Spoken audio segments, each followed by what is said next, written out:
So during all these communications with them, did they teach you something? What kind of messages they asking you to deliver to the humans? Oh, okay. Well, perhaps I ought to tell you that apart from Orton D, when I was, I used to have a paper round. I'll come to your question in a minute, but I think I need to explain this bit first. At 14 years old, I had a paper round, and on that paper round, as I come out of the house every morning, a UFO would appear directly above the house, and then as I went toward the store to go and collect my papers, a second UFO would appear. And then those two UFOs would follow me around. And that happened almost every day. And I got a little paranoid at one time thinking they were following me, but they probably were. But I was always aware, again, there was a vibrational frequency. I was aware that there's some other beings either behind the wall, behind the hedge. And one day I plucked up courage and I said to them, I know you're there. Can you show yourself? And two small greys appeared from behind the hedge, and I wasn't frightened. I asked them why they were here, what did they want, and they said that there was a group of people that wanted to meet with me. And I said, bearing in mind I'm only 14, and I said, well, I've got my paper round to finish, and then I've got to go to school. And they said, well, you can finish your paper round, and then we'll have you back in time for school. So I did. I finished the paper round and I went with them. And I was taken in a craft up to a mothership. And I know it was a mothership because of the size. As we pulled into the hangar, there was a large number of crafts, all different shapes and sizes. Long cylinder ones, saucer-shaped ones, some funny-shaped ones. But there were lots of them. And we walked towards the doorway, towards the corridor, down to an amphitheatre. And as we were walking towards that, there was a small grey working on a craft, a bit like a mechanic would work on an aircraft here. And he waved at me, just like that. So to be polite, I hadn't seen him before, I waved back. Anyway, I walked on through this corridor down into an amphitheatre. And I would describe the amphitheatre as something like you would have at the United Nations or when our government officials gathered together. I didn't realise at the time what that was, and it was actually there was a council of 8 sat at the front of the amphitheatre on the stage. The rest of the people there were the delegates. I wasn't aware of that at that time. I thought I was just a human specimen. I was there, taken there for entertainment. And I walked down to the main stage. I went onto the stage, and I was introduced individually to all 8. The first 2 was Orton D, the 2 I'd already met, my guides from the age of 8. And then the other 6 were, there was Anna, Zark, Ra, Tag, Chica, and Orla. And they were different species. There were some greys, there was a tall white, there was 2 greys, a small grey and a tall grey. And I got to know some of them over the years. So that's the group that I now communicate with, this group of 8. And they've asked me to share information, and that's why I speak out about it now, because they've asked me to. And as I've said, they're concerned about the planet, they're concerned about our species, they're concerned about us destroying ourselves with our nuclear weapons. So, and they are happy to meet with our government representatives now, as they have tried in the past and failed to do that. And they are trying again now. But I believe there's such a large movement now, and spreading consciousness itself and the conscious energy, because we are all sharing it. We are all making contact with the ETs, with CE5s. We are now co-creating the future using consciousness with the ETs. 2 questions. Do you know what is the mission of the consult of the 8? But your first question about the Council of 8, the Council of 8 are a council for what they tell me, this quadrant of the galaxy. And they're responsible for this quadrant of the galaxy, and we're part of that quadrant. So they are responsible for us, they are responsible for the Earth, and I say they are here to assist us and help us with our evolution, with our technologies, and for us as a species, humanity, to expand and raise to those higher vibrational frequencies and have an understanding that we are part of a larger family. Are you aware how many dimensions exist? How many? I didn't understand the question. Can you say it again, Ivan? How many dimensions you think that exist? All right. They haven't told me, but from my friend Edgar Yo, who I co-authored the second book with, he's an experiencer like me, and his ETs tell him that there are 12 dimensions. And maybe every dimension, higher, a fifth dimension, maybe they have more higher frequency or vibrations, and maybe because we're very low, I mean, just third dimension, dimension, and we cannot make contact with the other higher dimensions, right?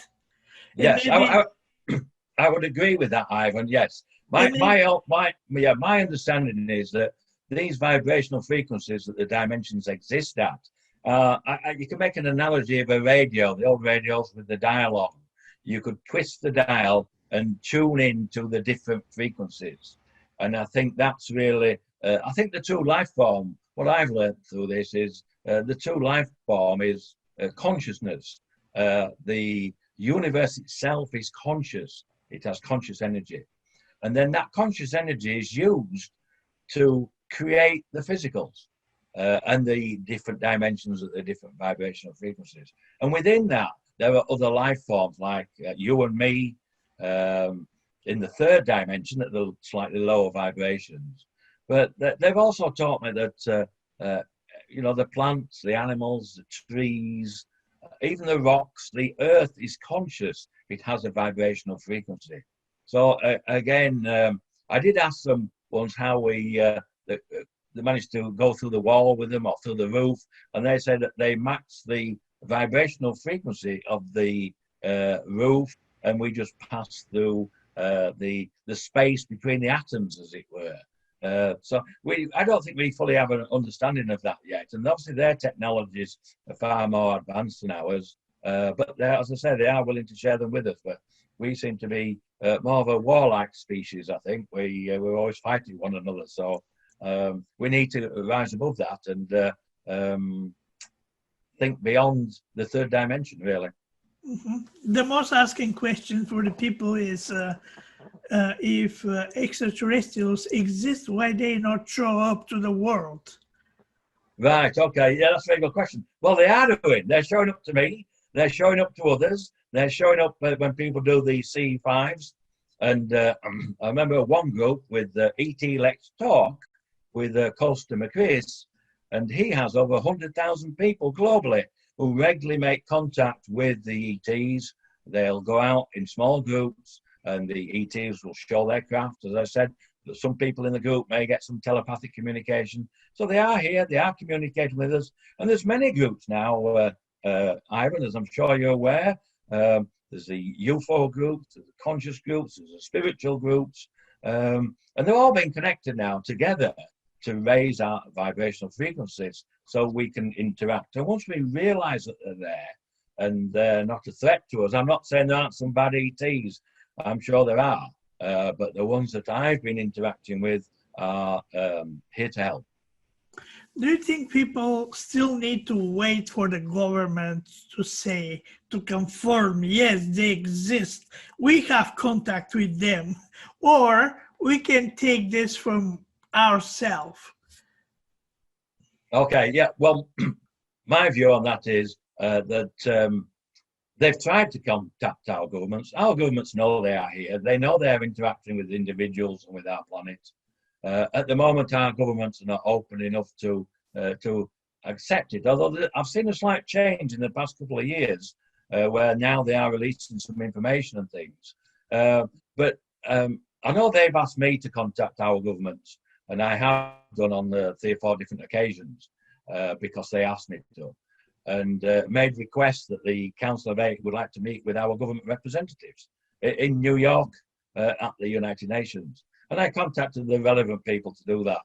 I did get some response, and I know they've tried this in the past and failed. And now they tell me they're going to do the disclosure, or what they call the reveal, through the people. And that's what I see is happening now. As we grow exponentially, the experiences are speaking out, then the government can't deny the fact that we're getting a group of 20, 30 people going and sitting outside at night and interacting with the ETs. And I've been told by my ETs there will be more mass sightings, and there will be more individuals they will be communicating with. And this is happening, as I'm sure you do a lot of work in your research in Bulgaria. I mean, it's fascinating, really, that people in Bulgaria are interested, but people are interested in this all over the world. And I know that there was I think a meeting, was it last December or a year ago in Russia, of all places, which was organized by the Chinese, believe it or not. And the delegates were invited over there to the conference, all expenses paid for by the Chinese. And this is a conference in Russia. And I only know this because I know a friend of mine that was invited to that. And he told me about it. But they're trying to get our government representatives to have a mandate protocol implemented to receive the ETs. And that's from quite a high level. That I think they were all scientists from China, Russia, and then the UFO experts globally got together. And I know there's people here in Washington working towards having a mandate protocol in place. So really, I'm just repeating what they're saying. The only thing is I've got direct contact with this group of 8 individual ETs. Yeah, very interesting. I heard about this meeting in Russia. Oh, okay. It's something like a global international associates, many scientists and astronomers, UFO researchers. Yeah. And I think that they sent petition to United Nations for Yes. global. I think that was the outcome of the meeting, according to what I was told by my friend, that that was the outcome, to petition the United Nations for this mandate protocol to receive, as you would receive any ambassadors from a foreign country, but these are from a foreign planet or a higher dimension, but still ambassadors. And so, yeah, we are moving forward, and we are speaking about it. I mean, I speak openly about it now because I've been asked to, and others are as well. So, yeah, the movement's growing, and hopefully it will come through the people, or perhaps the governments will listen to the people. I mean, we elect them there to represent us, but sometimes they don't always do what the people want. So we'll have to wait and see. But we do have the assistance of the ETs in relation to helping us move forward. When you want to do a contact with them, how that happening? You ask them for contact, or maybe they contact with you?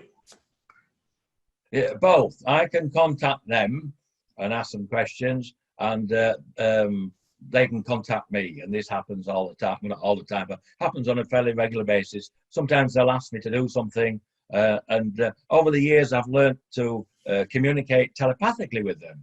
And how I did that, when they gave me information like a download with the quantum unified field theory, I would need confirmation that I'm not just imagining that. And so I would say to them, you've just given me this information about this quantum unified field theory that I know nothing about. Now, can you show me a craft? Because I need confirmation that it's come from you, and it's just not my imagination. So on that occasion, a craft appeared immediately, and I went inside to get my wife to come and witness it. She came outside, and then a second craft appeared, a third, fourth, fifth, sixth, 7 in total.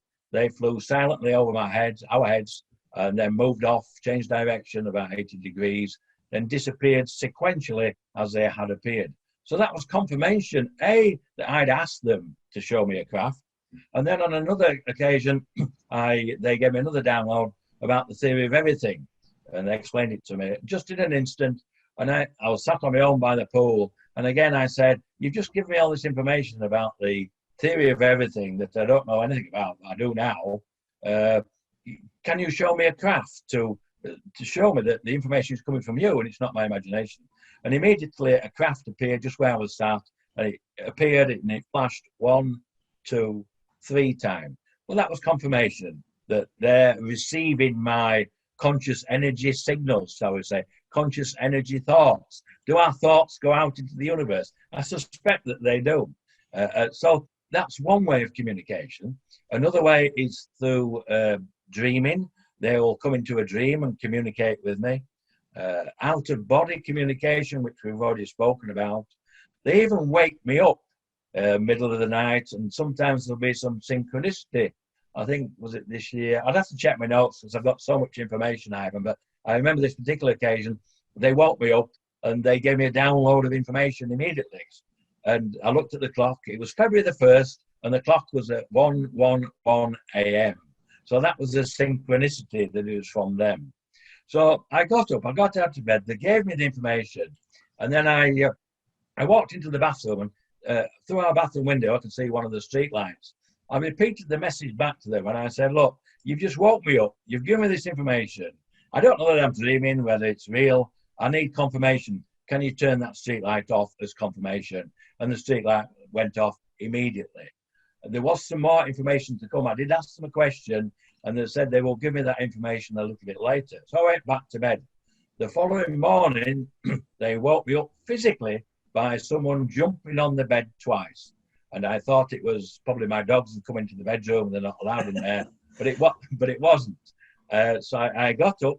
They gave me the second part of the information. It's daylight now. So I walked into my bathroom.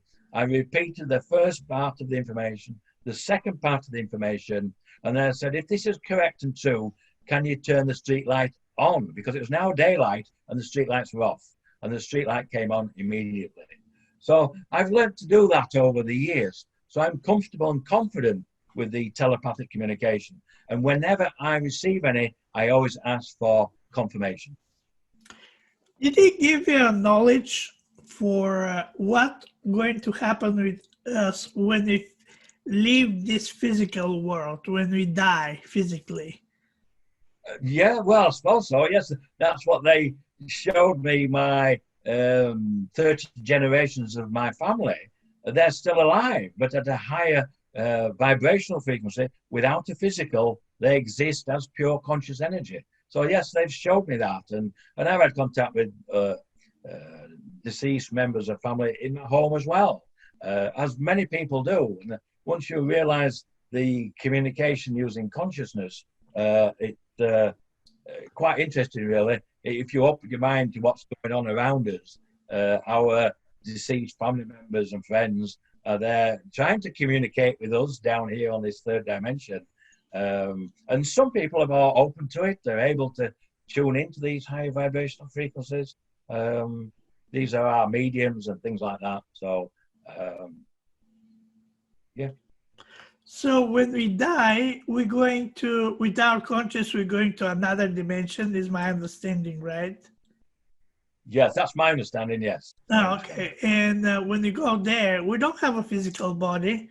We have some kind of energy body, probably, or... Yes, well, I think when they showed me, when Art came into my house when I was 9, with that pure conscious energy, what he was showing me there was, they are able to separate their conscious energy from their physical. As he told me, their physical is in the 5th dimension, but they were able to separate their conscious. So that experience that they gave me was another lesson in relation to who they are, who we are, and then taking me to meet the deceased family members going back, I say, 30 generation.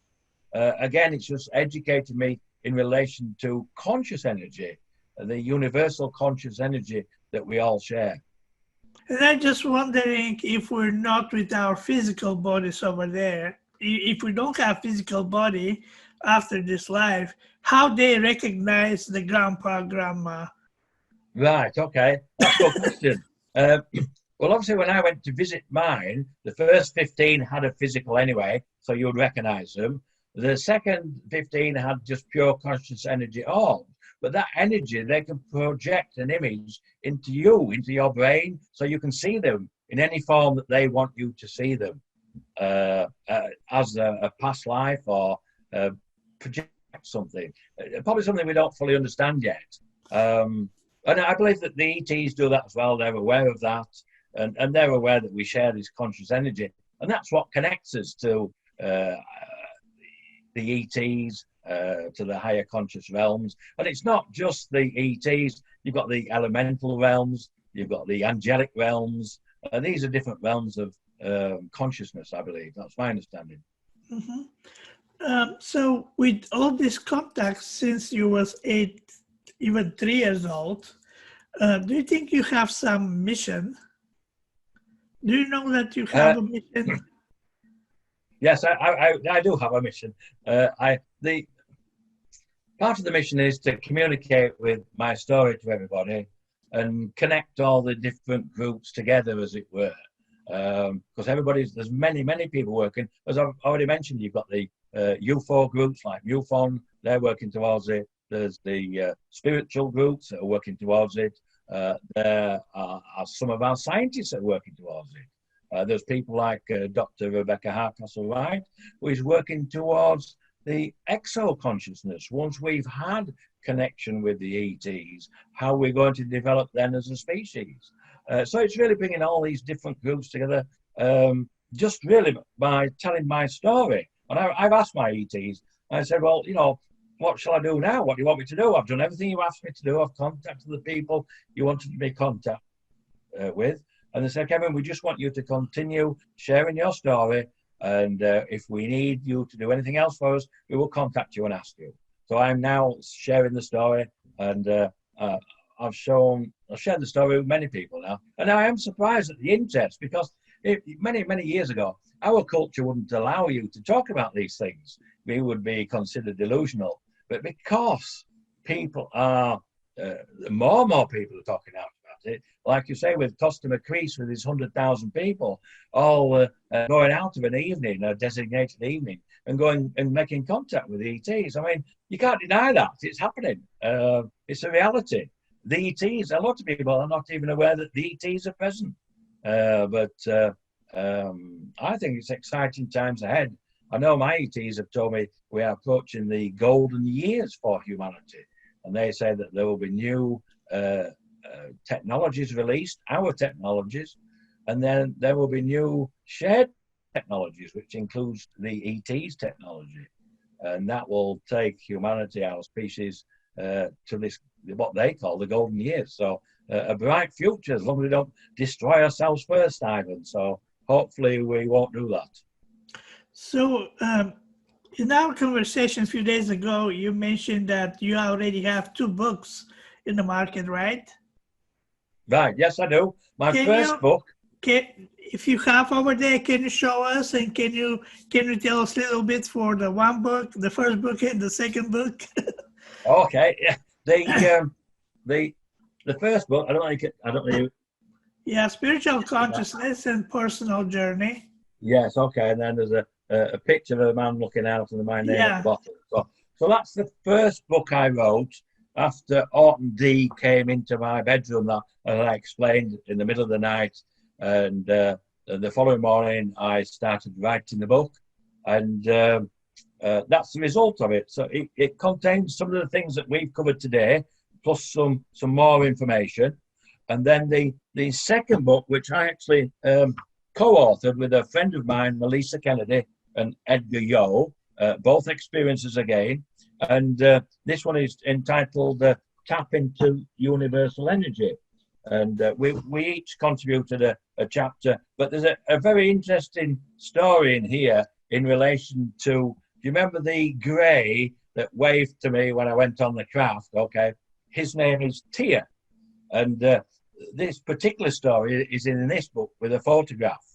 And what happened with that, one morning I was thinking I'll just communicate with the Council of 8, and I wasn't able to make contact. But as I was putting the information out there, I contacted a small craft that was flying by, a small spacecraft. And the person that was piloting the craft was Tia. the small grey I'd seen when I was 14. And he was transporting 6 or 7 other greys to a location. And I asked him what he was doing here. And he said that they were in the area and they deviated off their flight pattern to come and see where we lived. They were where I lived. They were interested. So we had a little bit of a chat, a conversation. And then he said, right, we'll have to go now because, as I said, I'm off our designated flight path. So he left. Nothing unusual for me, communicating with different beings and things. Quite normal for me.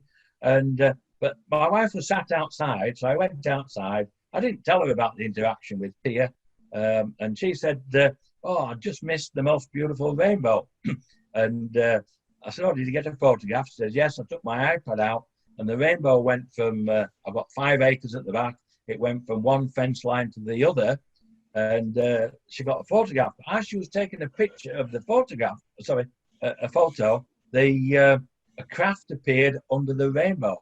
And she photographed the craft. But then we looked at the time on the photograph, it was 8:30. That was the time I was speaking with Tia. So again, it's really confirmation that they give me all the time in relation to building that ability, that confidence in the telepathic communication. But they include my wife now, which is good.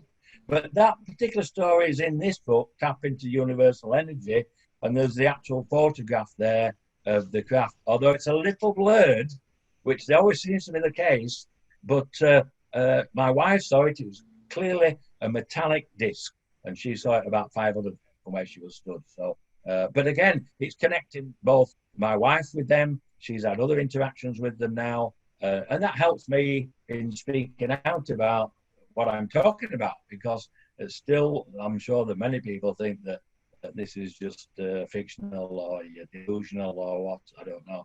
But I'm at that age now, Ivan, that I'm 67. It doesn't really matter. It's given me a purpose in life to do something in relation to help our planet, help humanity, and help the ETs. So I'm quite happy talking about it. Did you have a chance to take pictures of them?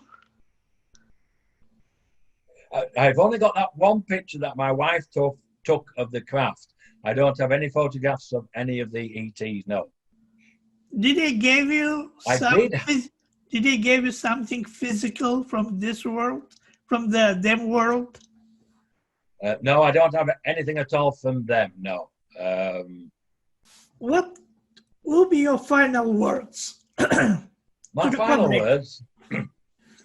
Okay, I would say that the ETs are here. There are many of us now that know they are here. They are here to assist with our evolution, with the development.